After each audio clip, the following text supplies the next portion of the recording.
Final paper में भी आ जाए।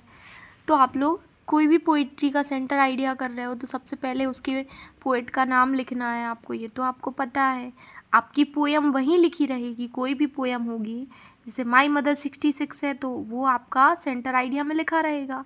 यदि सीधा लिखा लिखा हुआ ना आए कि आपका जो लास्ट क्वेश्चन रहता है उसमें लिखा ना आए सेंटर आइडिया, ठीक है, कुछ दूसरे तरीके से भी पूछ सकते हैं। यहाँ पे तो लिखा है right the centre idea of poem my mother 66, ठीक है।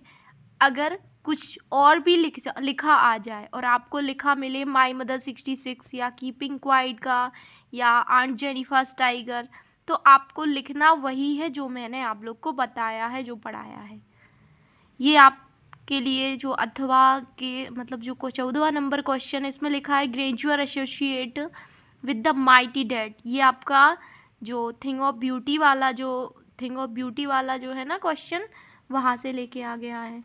तो ग्रेजुअस मतलब जो महान मृतकों की बात की गई थी वो वाला क्वेश्चन आया है।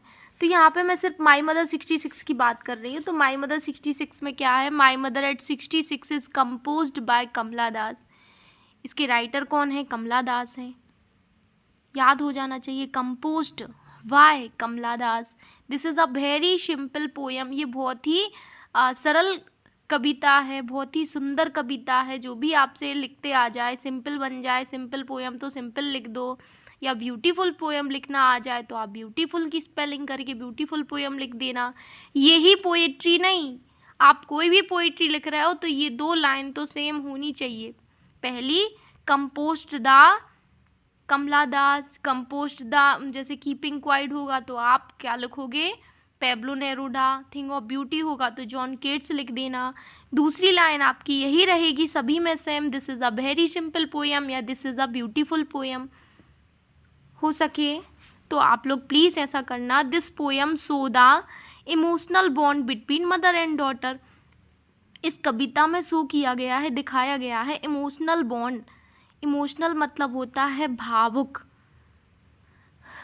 है ना। इमोशनल बॉन्ड, बॉन्ड मतलब बंधन, बिटवीन मदर एंड डॉटर, एक माँ का और उनकी बेटी के बीच में जो संबंध है ना, उनके बीच जो प्रेम है, एक बेटी का माँ के प्रति जो प्रेम है उसी के लिए बताया गया है। क्योंकि हमारी जो कवयित्री कमला दास है उनको अपनी मम्मी से मतलब अपनी माँ के खोने का डर लग रहा है, वही कविता में समझाया गया है।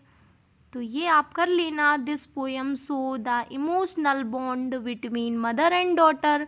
तो आपको डॉटर की स्पेलिंग याद करनी पड़ेगी यहाँ पे, और यहाँ इमोशनल की तो EMOSTIONAL, emotional bond between mother and daughter. Mother की स्पेलिंग बन ही जाएगी, बिटवीन मतलब के बीच, किन के बीच, मदर एंड डॉटर के बीच। क्या बताया गया, प्रेम संबंध को शो किया गया है, दिखाया गया है, समझाया गया है, दर्शाया गया है। जो भी आपको उचित समझ में आ जाए आप अपनी अंडरस्टैंडिंग के थ्रू समझ जाइए और आप लिखने की कोशिश कीजिए। अब कुछ पॉइंट है, जैसे कि इस कविता में age is natural process. Age मतलब उम्र और नेचुरल प्रोसेस मतलब उम्र का बढ़ना, तो ये प्राकृतिक चीज़ें हैं ना, उम्र तो बढ़ती ही है। तो ये पहली लाइन यदि हो जाए तो बहुत अच्छी बात है। एज इज नेचुरल प्रोसेस, वही चीज़ समझाई गई है। क्योंकि उनकी माँ क्या हो, वृद्धावस्था की ओर आगे बढ़ रही हैं। अब उनका जीवन कुछ ही समय का है, अब तो उनका जो जीवन है वो समाप्त होने वाला है। तो एज इज नेचुरल प्रोसेस है। Fear of loss and separation, खोने का डर है उनको। किनको, हमारी कवयित्री को अपनी माँ के खोने का डर सता रहा है कि वो अपनी माँ को खो ना दें। क्योंकि वो कहाँ जा रही थी बेटा, वो विदेश जा रही थी अपनी जॉब करने के लिए अपनी माँ को छोड़ के।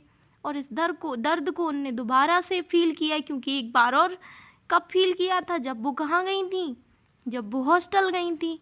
तो ये लॉस सेपरेशन की स्पेलिंग आपको याद करनी पड़ेगी। सेपरेशन मतलब अलगाव, अलगाव मतलब अलग होना। तीसरी लाइन क्या है, the contrast between youth and age. तो contrast between youth and age, अब इस कविता में माई मदर 66 की कविता में यूथ एंड एज इसके बारे में बताया गया है। क्योंकि 2 तरफा है, एक तरफा क्या है, एक तरफा नए नए पेड़ पौधों की चर्चा हुई है, नए नए छोटे छोटे नन्हे मुन्ने बच्चों की चर्चा हुई थी, एंड दूसरी तरफ उनकी माँ थी। तो यूथ का वर्ड, यूथ का यूज इसलिए हुआ क्योंकि क्या है, जो ट्री हैं वो क्या करेंगे, वो बढ़ेंगे, ग्रोथ करेंगे, है ना। और छोटे छोटे बच्चे हैं, उनका भी जीवन की शुरुआत है, नए नए पेड़ों की जीवन की शुरुआत है। और उनकी एक तरफ माँ है, तो माँ क्या होने वाली हैं, वो तो मृत्यु को प्राप्त होने वाली है। तो दोनों के बीच कॉन्ट्रास्ट, विरोधाभास उत्पन्न किया गया है इस कविता में। ये तीसरी लाइन हो जाए तो बहुत अच्छी बात है। कॉन्ट्रास्ट ही आप लोग को थोड़ा सा टफ लगेगा, बिटवीन मतलब के बीच, ये शब्द दोबारा से इस यहाँ आ गया है। तो ये हो सकता है between youth and age. Youth मतलब होता है युवा, और एज्ड मतलब उम्र, मतलब वृद्धावस्था। अब कुछ लाइन हमने ऐसी लिख दी कि आप लोग को यही हो जाए। और हाँ, यदि आपको माई मदर 66 से कोई भी क्वेश्चन मिले, आपको कुछ याद तो होगा नहीं, तो आप प्लीज़ इसको ही लिख देना, इससे कम से कम आप लोग को कुछ तो नंबर मिलेंगे। अब जैसे ये है, the poetess sees her mother sitting beside her and she is dosing.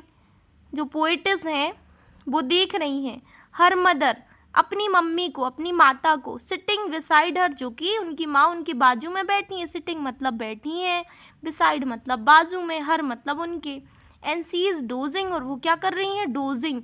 Dosing मतलब एक छोटी सी नींद ले रही हैं, जमाई ले रही हैं। हर माउथ, क्योंकि उनका मुंह कैसा है, खुला हुआ है, हर mouth open. Her face is पेल, उनका फेस कैसा लग रहा है, झुर्रियों से भरा हुआ है, ऐसा लग रहा है